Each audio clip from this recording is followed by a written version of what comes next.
Have you ever heard of the term CBU, CKD? What are they?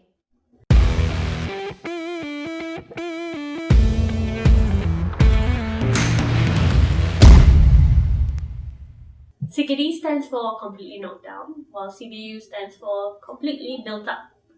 As the name may suggest, completely knocked down basically is when parts come into this country and we assemble it here, while completely built up means the car is assembled in another country and we bring it in here.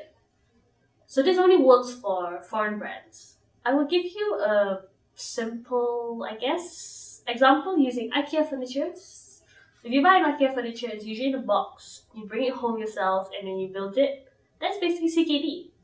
Whereas if you go to a furniture shop that already sells ready-made furniture, you have to pay for the delivery charge and the workmanship to build it. So that's basically CBU. So CBU is more expensive because of the fact that there are labor charges, import tax, and the sad exchange rate.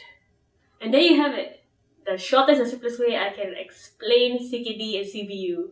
So if you have any questions or any suggestions on what I should talk about, leave a comment below or on the side, wherever you're watching this. And until next time, drive safe.